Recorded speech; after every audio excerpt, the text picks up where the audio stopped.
La Dosis, tu podcast de ciencia. Dirige George Gaitán. La Dosis.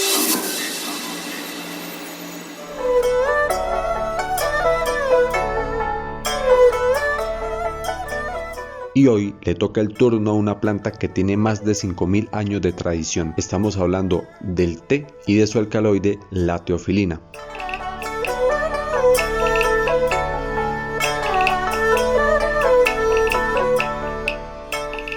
Y con el té tenemos una anécdota. El té genera unos efectos muy interesantes en el cuerpo humano y se le atribuían a una sustancia que la llamaban teína, pues porque provenía del té. Así como a la cafeína se le llamaba cafeína porque provenía del café, la sustancia que debería estar en el té se llamaría teína. Cuando fuimos capaces de analizar la composición química del té, nos dimos cuenta que la teína era la misma cafeína, o sea que el té contiene cafeína, incluso puede contener hasta más cafeína que ni el mismo café, pero el alcaloide que está en mayor proporción es la teofilina. O sea, al té le pasó lo mismo que le pasó a la yerba mate cuando decíamos que la yerba mate contenía mateína, pero la mateína resultó ser la misma cafeína, o con el guaraná que decíamos que contenía guaranina y la guaranina resultó ser la misma cafeína. Entonces, la teína resultó ser la misma cafeína, pero quien está en mayor proporción es la teofilina. La teofilina es otra molécula prima de la cafeína, o sea que pertenece al grupo de las metilxantinas y también es derivado de la purina y es prima de la cafeína, de la teobromina, del ácido úrico, de la adenina, de la guanina, del ADP, del ATP y más o menos genera los mismos efectos que la cafeína, pues porque son primas. La historia del té se remonta a 3000 años antes de Cristo. Súmele los 2000 después de Cristo, estamos hablando que la tradición del té tiene una antigüedad de 5000 años. El té es llamado hoja de los dioses porque del árbol del té lo que usamos son las hojas. Y aquí tenemos tres historias, pero la más antigua es la china de 5000 años.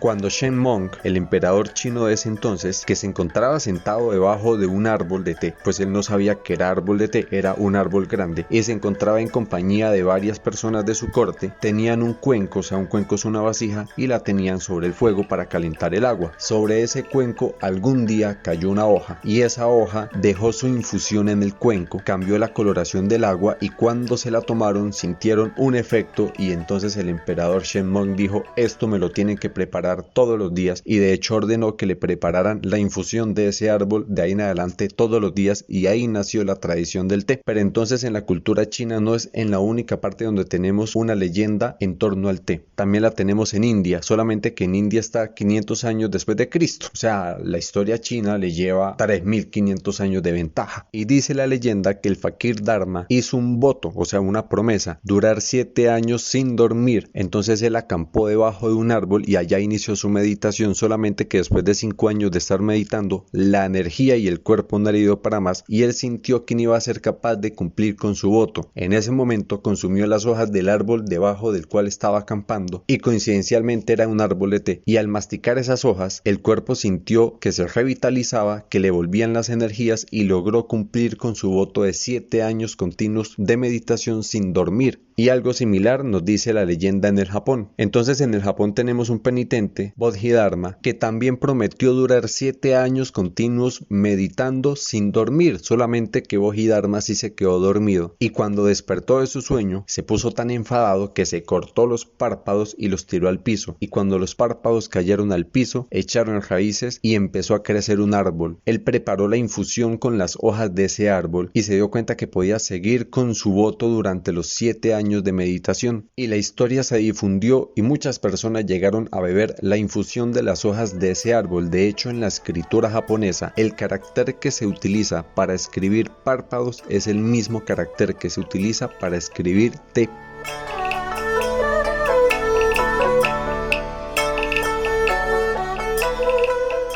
Y el cultivo del árbol del té tiene tanto de versátil como de delicado, y de hecho que este árbol en forma silvestre puede medir entre 10 y 15 metros, pero para hacer un cultivo de plantas de té con unos árboles de 10 y 15 metros, pues eso está como complicado correctar las hojas. Entonces su domesticación implicó obligar a la planta a que no creciera más de 1,5 metros, que es más o menos la estatura de un ser humano. O sea, el proceso de domesticación de esta planta tardó mucho tiempo hasta lograr reducir su tamaño de la forma silvestre de 15 15 metros a la forma doméstica de 1,5 metros. Al árbol del té se le deja quieto los primeros 3 años, no se le quita ni una hojita, pero después de los 3 años sí se le empiezan a quitar hojas para empezar a preparar las infusiones. La vida útil de un árbol de estos puede llegar a los 40 años. ¿En qué radica la versatilidad del árbol del té? Que se adapta muy fácilmente a los climas, entonces podemos encontrar árboles de té en clima húmedo, en clima cálido, en diferentes altitudes sobre el nivel del mar. Puede sembrarse en laderas inclinadas, en valles, en zonas con mucha precipitación, con mucha humedad, con poca precipitación de lluvias, o sea, es muy versátil en cuanto al lugar donde usted lo va a cultivar. Y en todas las partes la variedad es la misma, es la Camellia sinensis, es la misma planta de la cual se extraen todas las hojas de té del mundo. Pero entonces, ¿por qué tenemos tantas variedades de té? Porque esta planta es muy sensible a cualquier cambio en el entorno e incluso usted puede llegar a tener 2 hojas del mismo árbol que generan infusiones con sabores diferentes. ¿Cómo le quedó el ojo? Lo normal es que usted prepara una infusión con varias hojas del mismo árbol y saben igual porque son del mismo árbol, pero no, con el té no. Usted puede tener 2 hojas y generan 2 sabores, 2 fragancias y 2 efectos diferentes siendo de la misma planta. Porque cuando usted le cambia las condiciones del entorno a este árbol, cambia la composición química de las hojas, porque no se nos olvide que los alcaloides que produce la planta son para sobrevivir en su entorno. Entonces, si usted le cambia algo del entorno, la planta se adapta para sobrevivir a las condiciones nuevas de ese nuevo entorno y ahí cambian todos sus metabolitos secundarios, entre esos los alcaloides. Por eso el efecto puede cambiar si usted le cambia las condiciones del entorno. ¿Cuáles condiciones? La humedad, la intensidad de sol, la presencia de sombra, otras plantas vecinas, la pendiente del suelo, los nutrientes del suelo, la altitud sobre el nivel del mar, hasta la época del año en la cual se cosecha, porque es que la hoja del árbol del té no se recolecta en cualquier momento del año. Dependiendo de la estación, si usted quita la hoja, va a tener unas propiedades diferentes de acuerdo a la estación del año. Y lo adecuado es que se haga la colecta de las hojas después del invierno, en lo que ellos denominan la temporada del té. Y entonces el té tiene un impacto en la cultura oriental a tal grado que la temporada del té define vacaciones para muchas personas. O sea, muchas personas programan sus vacaciones dependiendo de la temporada del té. Hay festividades que giran en torno a la colecta del té y hay poblaciones que se preparan para recibir viajeros durante la temporada del té, porque viajan hacia esa zona en la temporada del té para probar el té que se cultiva allá. Y aquí encontramos ya muchos tipos de té, o sea, aunque todos vienen de la misma clase de planta, pero entonces tenemos té blanco, té verde, té negro, té oscuro, té aromatizado, té rojo, y lo que varía es el proceso como tal. Entonces, lo que se conoce como té blanco es el té que se prepara con las hojas extraídas del árbol sin ningún proceso de fermentación, o sea, así como llegan las hojas claritas, por eso se le denomina blanco, porque son claritas. Esa infusión sin fermentación de las hojas es lo que conocemos como té blanco. Cuando se le hace un proceso de fermentación no tan fuerte, entonces obtenemos té verde, porque la hoja ya adquiere una coloración más fuerte, más verde, por el proceso de oxidación. La fermentación consiste en tomar las hojas y almacenarlas para que madure la textura y la composición química de la hoja. Entonces, cuando madure y adquiere esa coloración un poquito más oscura, más verde, entonces se le denomina té verde. El té negro es un té totalmente fermentado, ya la hoja está totalmente oscura, pues negra, por eso se llama té negro. El té oscuro es un té que después de haber sido fermentado sufre otro proceso especial de fermentación. El té aromatizado es alguna variedad de todos los tés que ya les describí, pero entonces está acompañado por las flores del árbol, porque es que esas flores también generan unos olores especiales, unas fragancias, unos sabores especiales. Entonces, cuando se acompañan de las flores del árbol o de cualquier otra especie, se le denomina té aromatizado. Y aquí aparecen tés con todos los aromas que usted se puede imaginar. Y aquí viene el té más costoso de todos, el té rojo. Es un té post fermentado, entonces después del proceso o de los procesos de fermentación se le hace otro proceso adicional y se convierte en té rojo, que es uno de los tés más costosos y más exclusivos, porque aquí dentro de los procesos que se pueden hacer después de la fermentación está el horneado, porque hay hornos específicos para las hojas del té. Y si usted hace el horneado en hornos con madera, con pino, dependiendo del tipo de madera, dependiendo del tipo de pino, va a cambiar la composición química de las hojas del té. Entonces el efecto, el sabor, la fragancia cambia por completo, porque en sí durante la fermentación lo que está haciendo es un proceso de oxidación de todas las sustancias químicas que estaban dentro de la hoja. Y en el horneado usted está haciendo es una concentración de sustancias no volátiles, porque las sustancias volátiles tienden a perderse durante el proceso de horneado. Y entonces todas las variables dentro de este proceso, que incluye la colecta, el secado, el fermentado y el horneado del té, da pie para que aparezcan muchas variedades y muchas marcas de té. Estos procesos han sido elaborados por familias desde sus ancestros, o sea, desde el abuelo, el bisabuelo, el tatarabuelo y el tatarabuelo. Son generaciones enteras que se han dedicado a pulir estos procesos de preparación del té, y eso les ha permitido crear el concepto de las casas de té. Porque en torno a qué gira el concepto de la casa de té, pues a la estandarización del producto. Son prácticamente como marcas familiares. Dependiendo de la familia, cada casa de té tiene como una casta, es como una casta, como una firma familiar, en donde esa familia desde tiempos ancestrales se ha dedicado toda la línea, todo ese linaje, a perfeccionar un método de cultivo, de colecta, de fermentación y de horneado para un tipo, una marca específica de té, y entonces esa marca es exclusiva para su casa de té. Y así como hay personas que se dedican a profesionalizarse para catar café, catar vino, pues aquí encontramos personas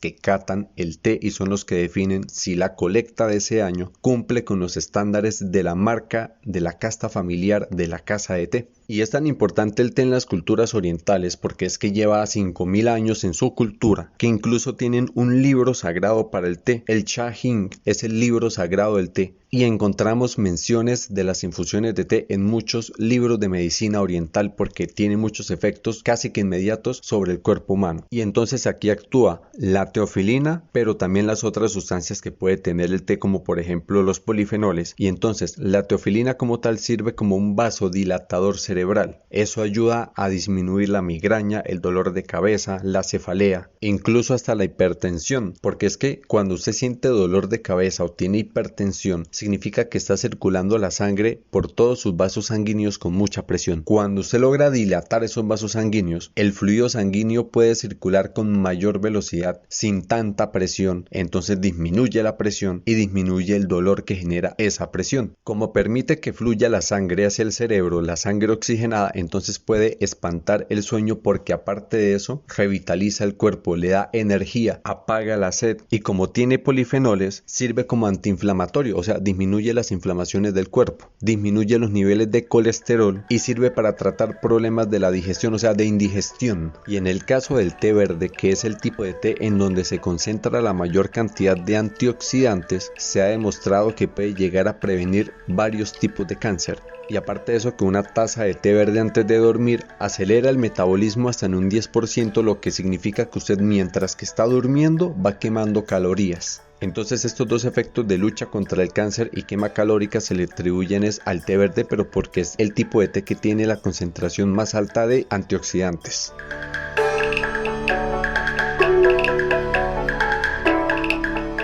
Y a la teofilina se le atribuía otro efecto broncodilatador, o sea que era muy común hasta hace ya varias décadas que a los enfermos de asma y de EPOC es la enfermedad pulmonar obstructiva crónica, entonces quienes sufrían de asma o de EPOC muy posiblemente fueron formulados con medicamentos que contenían teofilina y se podía suministrar en sprays, en jarabes o en pastillas comprimidas, porque como se creía que era broncodilatador, o sea que dilataba los bronquios del pulmón, por lo tanto el aire fluía más fácil y se eliminaba la sensación de ahogamiento. Pero en la última década el uso de la teofilina fue quedando de forma marginal, o sea, si ahorita le formulan a un enfermo de asma algún compuesto derivado de la teofilina o alguna droga que contiene teofilina, es de forma marginal porque ya no hay nada más que formularle, porque se ha demostrado que la teofilina no es quien generaba el efecto broncodilatador. Cuando se hicieron los estudios iniciales para medir la broncodilatación efecto de la teofilina no se administró sola, se administró con otra sustancia que sí era broncodilatadora, que era la aminofilina. Entonces lo que hizo la teofilina fue potencializar el efecto de la aminofilina y por eso dijeron es broncodilatador excelente,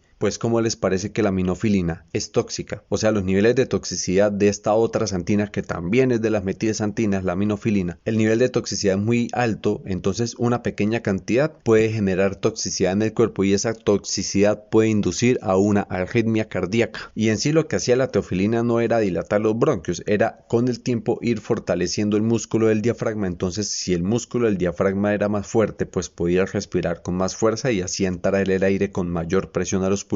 Y en últimas, como ya no es broncodilatador y como la minofilina es tóxica y puede estar generando una arritmia cardíaca en el paciente, pues mejor se dejó como droga marginal en caso de que ya no haya nada más que formularla al paciente y pues tocó teofilina. Y es que con todos estos efectos que mencionamos que genera la infusión del té, desde hace 5000 años se tiene el ritual del té y pues básicamente consta de 3 pasos. En algunas partes usted puede ir a tomar el té y es sentarse en una silla a ver el paisaje o sentarse a hablar con sus amigos, pero en otras casas de té, en las casas ancestrales, el ritual del té sí se hace completico. Y entonces usted se sienta y lo van orientando. Eso toca coger unas tacitas, unas copitas sumamente chiquiticas y eso no se coge de cualquier manera. Eso es con 2 deditos. Y tomarse el té involucra 3 pasos. La primera, humedecer sus labios. El segundo sorbo es para humedecer los dientes y el tercer sorbo es para humedecer la garganta. O sea, eso pasa derecho para la garganta. Entendiendo que hay tés que se tienen que preparar con mucha rigurosidad porque es que esto es un ritual, influye hasta la temperatura del agua. Por ejemplo, en el té verde usted necesita el agua más o menos a 65 grados centígrados, pero en un té negro necesita el agua hirviendo a 100 grados centígrados. Y pues en esto también influye que el té a veces puede tener más cafeína que ni el mismo café, solamente que para preparar el café usted utiliza una cantidad mayor de polvo de café, mientras que para preparar el té usted utiliza unas poquiticas hojitas para preparar toda la infusión. Pero ¿de dónde salió todo este ritual?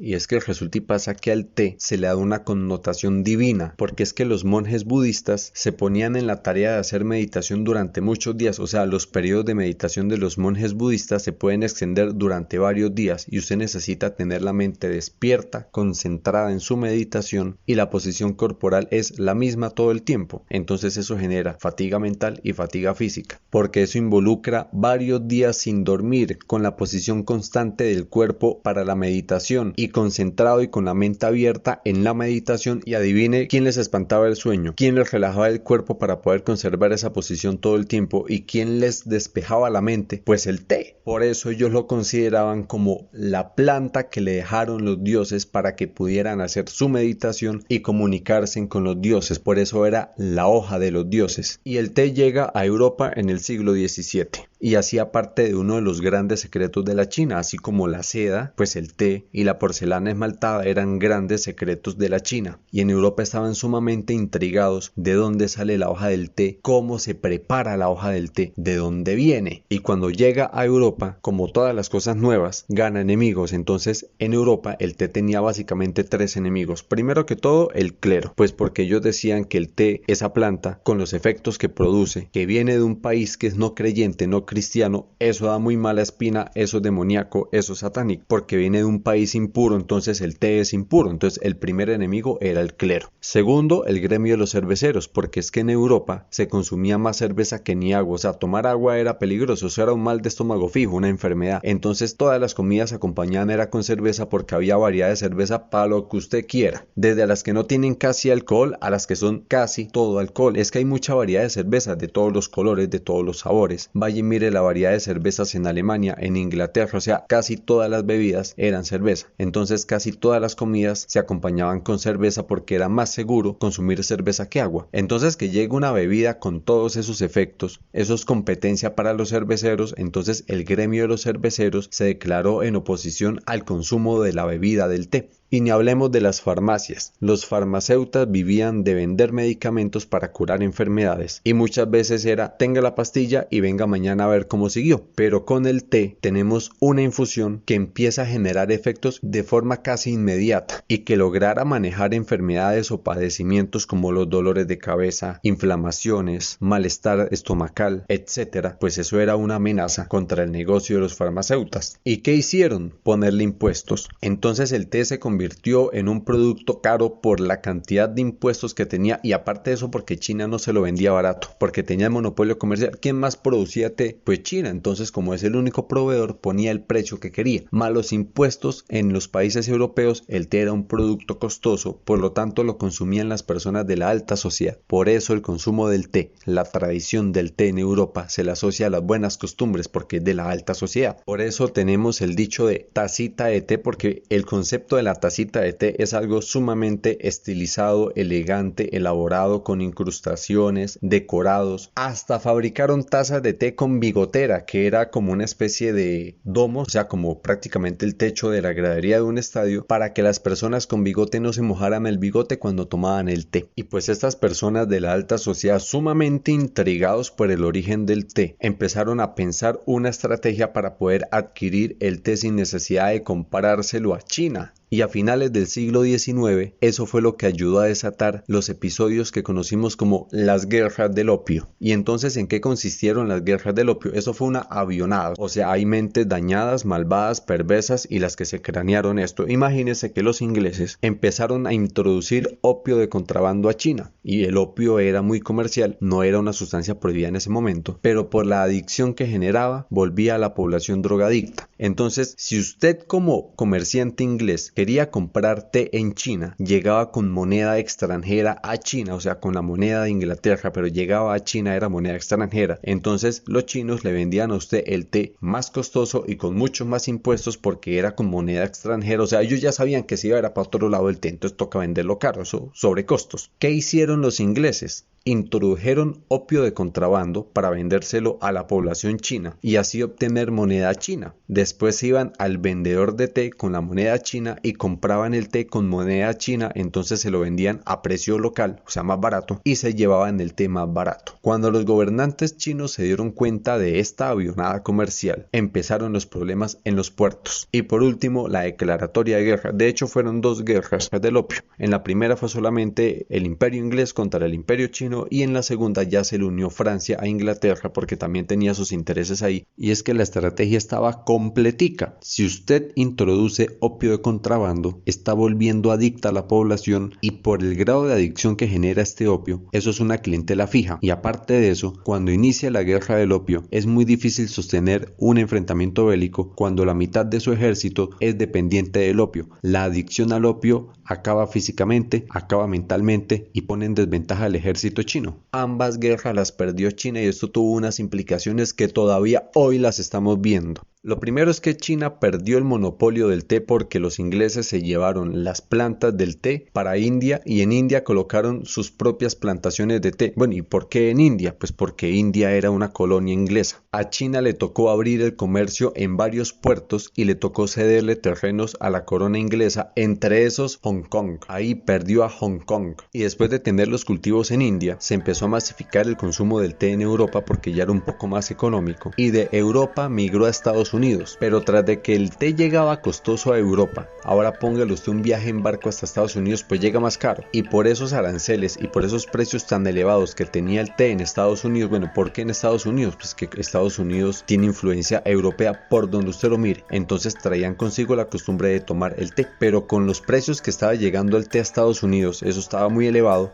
Se generó el episodio que conocemos como la rebelión del té, en donde llegó un punto que dijeron no, eso está muy caro, entonces muy rico el té, muy chévere y todo, pero quédense con su té, y lo tiraron al océano y desde ese momento se empezó a consumir fue el café. Y hasta nuestros tiempos, según las estadísticas, se dice que el té es la segunda bebida más consumida del planeta. ¿Cuál es la primera? El agua, o sea, el té es la bebida más consumida en el planeta después del agua. ¿Cómo le quedó el ojo?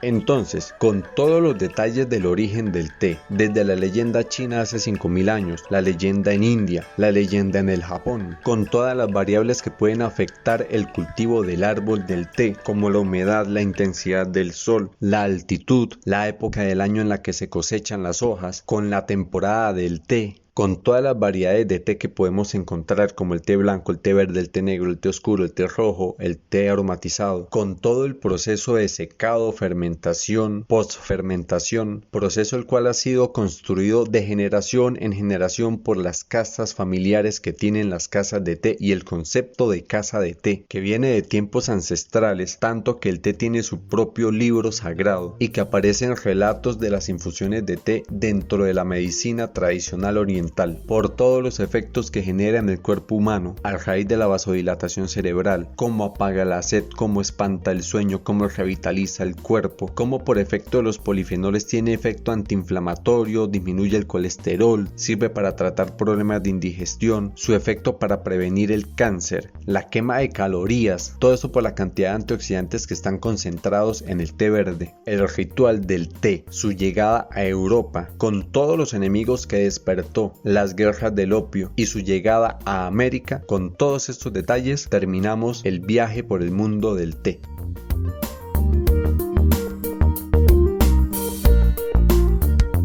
¿Ustedes han visto las bolsitas de té? Esas que vienen en cajita con una piolita para meter dentro de la tacita con agua caliente. Pues el invento de esas bolsas de té fue accidental. Un americano, Thomas Sullivan, quería enviarle unas muestras de té a sus clientes, pero pues por elegancia y por presentación no las podía mandar envueltas en una bolsa cualquiera. Mandó a fabricar unas bolsitas cuadradas en seda, y la idea era que esas hojitas de té que estaban adentro picadas fueran vaciadas en la taza. O sea, tocaba coger la bolsita, romperla y vaciar su contenido en la tacita con el agua caliente. Pero como no llevaba ninguna indicación, los clientes se confundieron y metieron la bolsita de seda con todo y contenido en la taza con agua caliente, y así se preparó la infusión. O sea, igualmente el té soltó sus sustancias, el agua cambió de color y se preparó igual la infusión.